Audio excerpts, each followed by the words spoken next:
Stealing focus! Oh, greetings, everybody. Hello. We are here. I am Emily Clark. I'm Megan Allison. And we just watched the first episode of Fosse and Verdon. Woo! Fosse Verdon. Fosse Verdon. On FX. This is based on the lives of Bob Fosse. And Gwen Verdon. And Gwen Verdon, who are married. And Bob Fosse, as I'm sure you all know, is one of the most famous Broadway choreographers. Absolutely. And definitely one of the most iconic. Oh, he is. I mean, he's been copied so many times, and there have been so many things that are just like a nod to Fosse. Or not even just a nod, like a full-on, like... Yeah, like if I were, bowler hats, that's Fosse. Fosse. Isolation of Fosse. body parts, Fosse, Yeah. Chicago, Cabaret. Paul Abdul. Yes, Fosse. yes, Fosse. He's ubiquitous. Yes. And there's a new FX show called Fosse Verdon, and it's a limited series, and we are gonna vlog after every single episode. So, we are here to talk about episode 1, entitled Life is a Cabaret. I tell you, life is a cabaret, old chum. So come to a cabaret. What's really cool is this series is clearly based off of this biography, Fosse by Sam Wasson. I'm reading it right now. I'm almost done with it. But it was really neat to start reading it right before watching the series because they structure it, at least it looks like they're structuring it in the same way they structure the chapters, which is they give the years that count down to Fosse's death pretty much. So this episode starts with him working on Cabaret, and it says 19 years. So it's 19 years till his death. So that's where we're starting off. We're starting in the thick of the Fosse-Verdon relationship. And Fosse is working at the beginning on the first film he directed, which was Sweet Charity. And then moving on to his second film, Cabaret.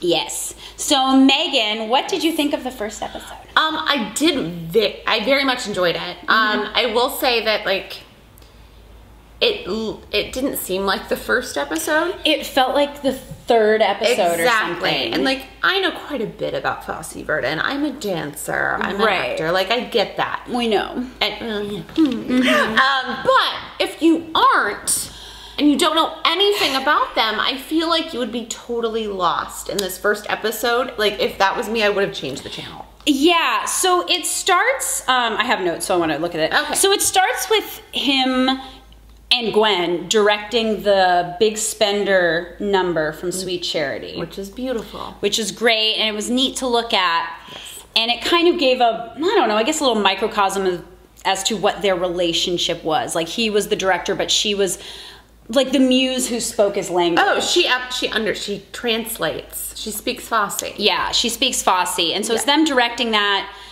and it's this huge sequence, them directing it, and then it goes into the title card. And I was like, okay. And then it gets into him directing Cabaret, which, it's interesting. It's way deep into their relationship at that point and his career at that point. So, it's a weird starting point. We got notes of their previous relationship, but not until like halfway through the episode. Yeah. So, it was weird. And then we get into Cabaret and him filming in Munich, and it was interesting. It was all really interesting, don't get me wrong, but it just felt like it was a later episode. Like, we had to kind of double check and go, wait, did this premiere a couple weeks ago? Yeah. I'm a little confused. But they also set up the idea that they're going to be doing flashbacks. So I'm guessing in a future episode they're going to get to when he actually met Gwen. And it'll make more sense. Yeah. I think they met...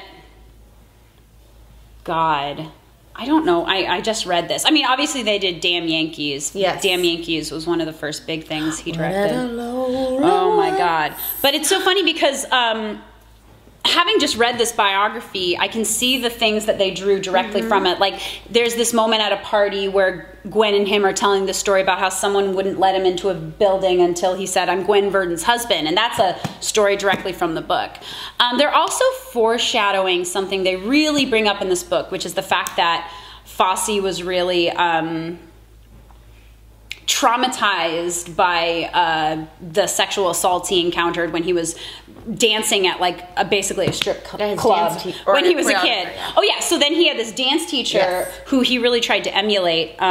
His name was Frederick Weaver. So he had this dance teacher he tried to emulate who always had the cigarette hanging out of his mouth, and then he hooked him up with his job at working at strip clubs. And then these women like sexually assaulted him. Basically, if you've seen the film All That Jazz, he kind of gets into it. And this biography really posits that kind of messed him up for the rest of his life, because as we all know about Bob Fosse, is that he loved the ladies. Yeah. He was a big philanderer, and that was kind of his thing. But anyway, getting back to the episode. Like, I don't know, like... Reveals. Yeah. Great character Oh my reveals. God. So many characters introduced in this first episode. So, we've already seen Neil Simon. Hal Prince. We saw Hal Prince with the bald head and the glass. It was like, totally Hal Prince. And then we got... Liza Minnelli. Okay, and she's played by Kelly Barrett. She's amazing. And she's really good so far. Liza was like 19 or 20 when she filmed Cabaret. She was very young, but she was still kind of like Liza's always been Liza. She's always been like, always be. Yeah. So she comes rolling in and she's great. And then Paul Reiser, who I didn't realize was Paul Reiser until halfway through his first scene, was playing Cy Feuer, who's a Broadway, writer and producer and director. He did a lot of different things. And so he was all on Fosse's ass during Cabaret. Yeah.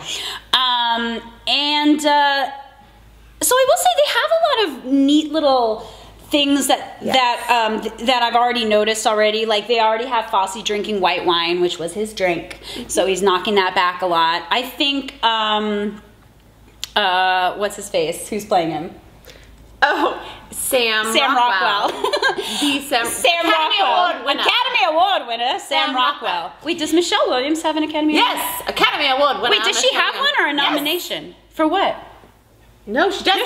No, she doesn't. No, she doesn't. Birdie told me. She's been nominated, but she doesn't. Several. But she doesn't have one. So Sam Rockwell is pretty good. He's got his voice down, I'd say. I will say her Gwen Verdon's great, but it also, because I love Michelle Williams and because I also love Marilyn Monroe, it's very much her voice from My Week with Marilyn. But Gwen Verdon kind of had that. Her thing was kind of that. She was kind of like a cute. Yeah, she kind of had the sexy baby thing going on too. But I think Michelle Williams is she's far and away running away. She's a phenomenal By actress. Episode 1, like, she's embodying Gwen Verdon. Like, if you've ever seen Gwen Verdon, like, she's in the film of Damn Yankees, and just that raspiness. And that, Marilyn Monroe had that same thing. It's the same, quality of a voice. Yeah. Let's see, what else? So they bookended the episode. They started it off with Fosse, like, he's getting ready. I guess it's like 8 minutes before he died. And it ends that way, too, though. And the episode ended with Gwen meeting him at the door. Mm-hmm. So the story of the way Fosse died is, and I haven't finished the book, but I'm doing this from memory. I believe he was at some celebration at the Kennedy Center, and he was with Gwen Verdon, and he like collapsed in the street. So she was basically with him when he died, which is crazy. Yeah. Their relationship is really a fun thing to be basing a series on, because she knew who he was the whole time, and she just was able to get him. She understood him very well. Yeah, and she could, other than Anne Reinking, who we're obviously going to meet in a few episodes, those two women, the two great loves of his life, I would say, really like knew how to speak his language. I don't know if they're going to get into it, but he had 2 previous marriages. and before Gwen Verdon. And one of them was with Joan McCracken, who was this Broadway star who died really young. Cause she I know McCracken. Yeah, she had diabetes, and she was this like, she was a little older than him, and she really like helped cultivate who he was and helped bring him up. He was really, oh yeah, there's Joan McCracken. Look at how gorgeous she was. I mean, we could zoom in on it, but Joan McCracken. Yes. So he really, his life was like women taking him somewhere, and then him being like, okay, I'm on to the next, which, thank you. You know, love it or hate it, it's kind of what happened. It does. But I don't know if it was the strongest first episode. No, like, again, if I did not know who these people were, it'd be hard to be pulled back in, I think. Yeah, but I'd be like, well, I mean, it's interesting. I know who these actors are, but if I did not know who the characters were, right, it's not very intriguing. You have to get past the first half of the episode, and then I feel like it pulls you in and you're hooked. So it's interesting how they set it up. I don't know how well it works. Yeah, I'm hoping in the episodes to come, once we see more of the flashbacks, then it'll be a little bit more. Yeah, once it ties you in and you care about them. Because the thing is, if you don't know Fosse or Gwen Verdon and you're watching this first episode, you don't care. Yeah. I will say there was a neat moment that I noticed just because, so I rewatched All That Jazz recently, which if you can watch All That Jazz, please go watch it right now. It's so one of my favorite movies. Fosse made it before he died. Roy Scheider is basically playing Fosse. Anne Reinking plays herself. It's insane. It's such a good movie. Go watch it. Anyway, so there was this moment near the beginning when they were working on the big spender number, when Fosse's like, okay, again, speed, marker, click, and they zoom in on the like tape recorder, and there's 3 beeps, beep, beep, beep, which was a direct callback to All That Jazz. There's a moment like that exactly in All That Jazz. So it was a neat little moment. Ryan Murphy made this, right? Yes, he did. Ryan Murphy, genius. So it was a moment where I was like, okay, that's a neat little nod to it. I also feel they're doing a lot of intercuts, edits with Fosse flashing back, which I feel like is another nod to All That Jazz and to Fosse's style as a director, a film director. It's very stylized. Yeah, like his films, he loved to intercut quick edits because he found the stage very limiting, and so those edits, you know, added more whatever, everything. So, we liked it. Yes. You know, we're musical theater nerds though, so, you know, it was kind of neat seeing all these, like, characters around each other.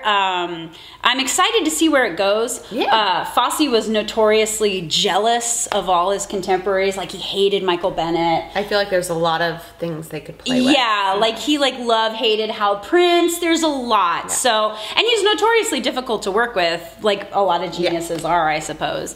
So, it's going to be interesting to see where this goes. I'm very excited to see them going back to their origin as a couple. Yeah. The only time Bob Fosse and Gwen Verdon ever danced on film together was in Damn Yankees when they did Who's Got the Pain. So I'm hoping they're going to do that. I think they are. I'm hoping they're going to do some Who's Got the Pain. And there you go. So, and some steam heat. We got so many bowler hats coming. I don't know. I know Cheetah Rivera's going to be in here. In a Chicago clip, probably. Yeah, I heard that there's going to be Cheetah. We know there's going to be an Anne Reinking. There has to be. I don't know if there's going to be a Ben Vereen, but there should be. Oh, they have to have. I know, right? We've already seen Shirley MacLaine. And yeah, Shirley MacLaine had a little moment. Too. Yeah. Like Leland Palmer. I'm not sure. It's going to be interesting to see who they have. Who they find, where they but we do have Nate Cordry as Neil Simon, so it's pretty great. Yeah, so we're cautiously optimistic after the first episode. Yes, I sign off on that. Okay, so we're gonna see where this goes, and we'll be back for episode 2. Check it out very soon.